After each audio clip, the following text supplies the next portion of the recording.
Texto 6 do capítulo 6 do livro A União Consciente com Deus. Título: A integridade espiritual é vital.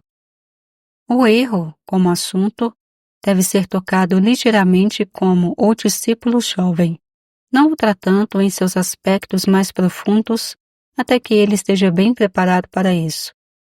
Não se trata de um tema fácil e certamente não pode ser ensinado a ninguém até que o prático ou o mestre o tenha realmente dominado. O ensino espiritual não é uma transferência de pensamentos de um indivíduo para o outro.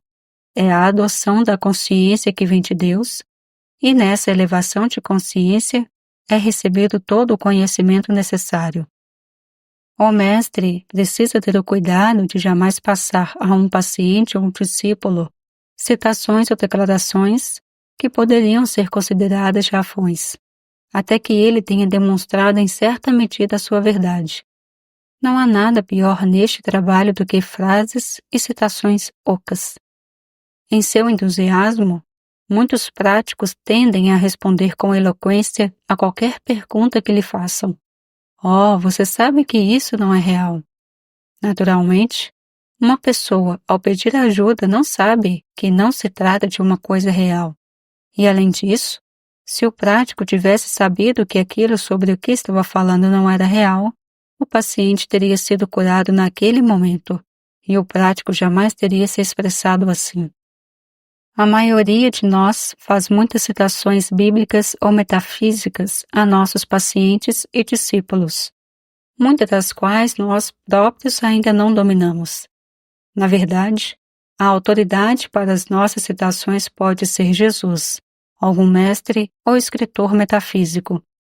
Mas ainda assim, antes de o citarmos, nós próprios devemos compreendê-lo um pouco. Então, essas declarações saem de nossa consciência e nosso paciente ou discípulo as entende e aceita prontamente.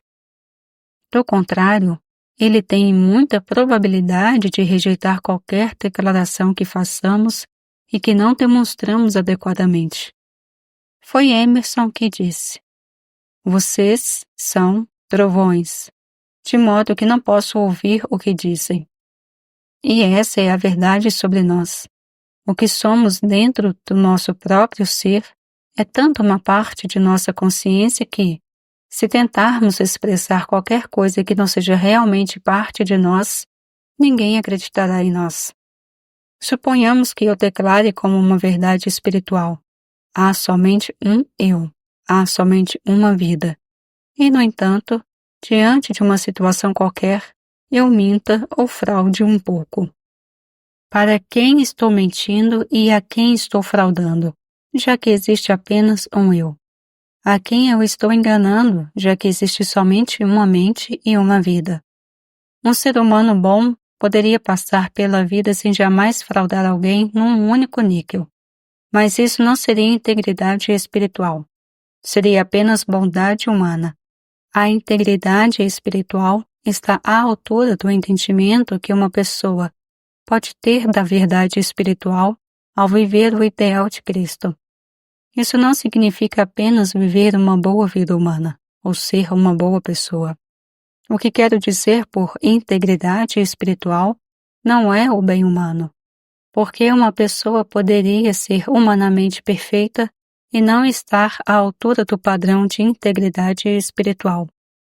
Integridade espiritual é a compreensão do eu único como o eu de mim e o eu de todos os homens, da única mente e da única vida como a vida e a mente de mim mesmo e de todos os homens.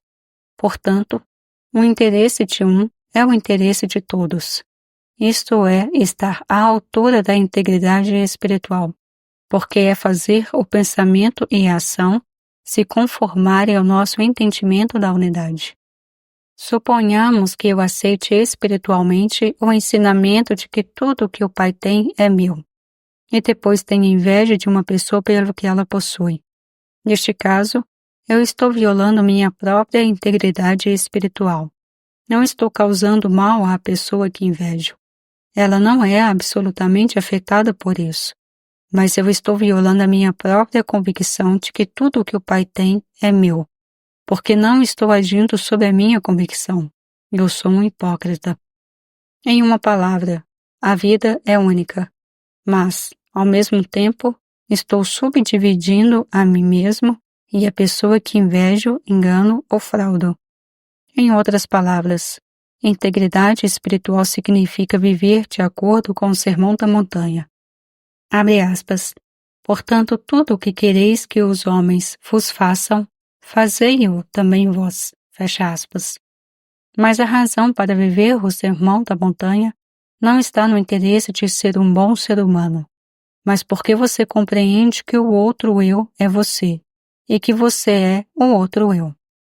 Se você mantiver essa unidade continuamente em sua consciência, vivendo dela, você estará mantendo a sua integridade espiritual. Se você nunca disse uma palavra a ninguém, se você nunca pregou um sermão sobre a honestidade, a integridade ou a lealdade, todos os que estiverem tocando sua consciência sentirão essas qualidades emanando de você, porque esse é o seu estado de consciência. Isso é o que você é. Nunca se permita pensamentos ou atos que violem o ensinamento do eu único. Quer dizer sobre criticar, julgar ou condenar outra pessoa? Quando você faz isso, apenas está fazendo para você mesmo, e isso provavelmente se voltará contra você mesmo. Nunca acredite que os seus erros não se voltarão contra você. Eles se voltarão.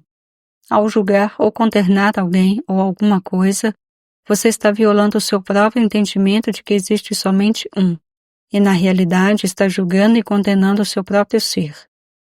Quando você aceita o ensinamento espiritual da unidade, do eu único, da mente única, como a mente de cada indivíduo, da vida única, da alma única, do espírito único, e o vive, você estará ajudando a introduzir o milênio, revelando a ocasião em que ninguém possivelmente poderia agir, pensar ou fazer a outro aquilo que essa pessoa não faria para o seu próprio ser, porque ela então saberia que o eu da outra pessoa é o eu do seu próprio ser.